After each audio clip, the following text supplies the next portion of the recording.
বিশ্ব নবী রাহমাতুল লিল আলামিন ইরশাদ করিয়াছেন লিসসাইমি ফারহাতান ফারহাতুন ইনদা ফিতরিহি ওয়া ফারহাতুন ইনদা লিকাই রাব্বিহি আও কামা ক্বালা an-নবী সাল্লাল্লাহু আলাইহি ওয়াসাল্লাম আল-নবী বিশ্ব নবী রাহমাতুল লিল আলামিন বলেন আল্লাহর প্রিয় রোজাদার বান্দা বান্দি যারা সবে সাদিক থেকে নিয়ে সন্ধ্যা পর্যন্ত রোজা রাখবে, রোজাদার আল্লাহর প্রিয় বান্দা বান্দিদের বড় দুইটা পুরস্কার, বড় দুইটা খুশি।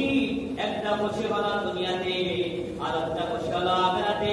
দুনিয়াতে যেটা খুশি হলো সেই খুশি হলো আল্লাহর বান্দা বান্দি সবে সাদিক থেকে নিয়ে সন্ধ্যা পর্যন্ত খানা পিনা থেকে বিরত থাকবে, স্ত্রীর সহবাস থেকে বিরত থাকবে, সকল প্রকারের নাফরমানি কাজ থেকে বিরত থাকবে, গুনার কাজ থেকে বিরত থাকবে, হারাম কাজ থেকে বিরত থাকবে।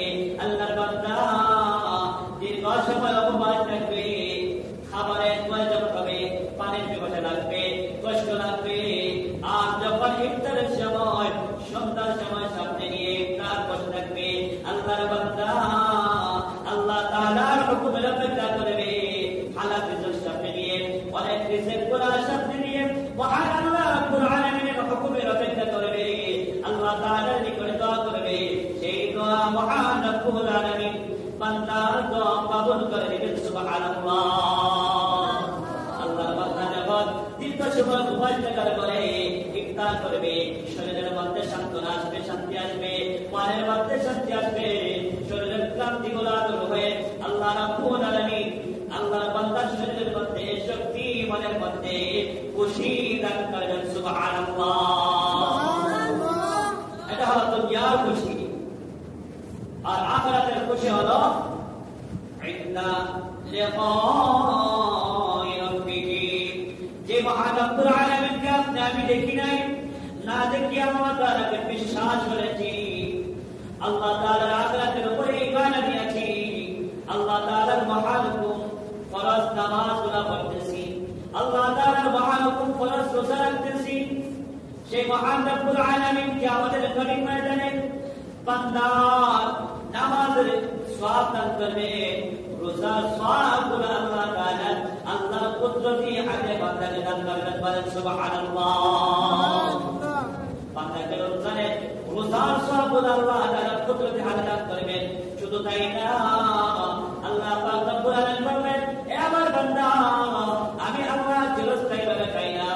আমার বান্দারে, আমার বান্দিরা, আমার গুণ অর্জন করেছো, রমজানের রোজা রাখিয়াছো, শুধু সওয়াব দিতে হবে না, শুধু পাক করে দিতে হবে না, আমি আল্লাহ তোমাদেরকে চিরস্থায়ী শান্তির জায়গা জান্নাতের ঠিকানা করে দিলাম। সুবহানাল্লাহ। রোজাদার বান্দার বান্দিদেরকে আল্লাহ তাআলা জান্নাতের ফয়সালা করবে, জান্নাতের মেহমান বানিয়ে দিবেন। বলেন সুবহানাল্লাহ। শুধু তাই না, জান্নাতে যাওয়ার পরে আল্লাহর বান্দা যা কিছু ইচ্ছা তা করতে পারবে, জান্নাতে যা কিছু চাইবে তা কিছু খাইতে পারবে, যা কিছু চাইবে তা কিছু পাইবে। সবথেকে বড় সাক্ষাৎ হলো, সবথেকে বড় খুশি হলো যে মহান রব্বুল আলামিনকে আমি না দেখে ইবাদত করেছি, নামাজ পড়েছি, রোজা রাখতেছি, নেক আমল করতেছি, আল্লাহ তাআলাকে বিশ্বাস করিয়াছি। সেই মহান রব্বুল আলামিন আল্লাহ সুবহানাহু ওয়া তাআলা দিদার লাভ করতে পারবো। সুবহানাল্লাহ। সরাসরি আল্লাহ তাআলাকে দেখতে পারবেন। সুবহানাল্লাহ। সবথেকে বড় খুশি হলো যে মহান রব্বুল আলামিন আপনাকে আমাকে সৃষ্টি করিয়াছেন, যাকে না দেখিয়া নামাজ পড়েছি, রোজা রাখলাম, আখিরাতকে বিশ্বাস করলাম, জান্নাত আল্লাহ তাআলা দান করবে।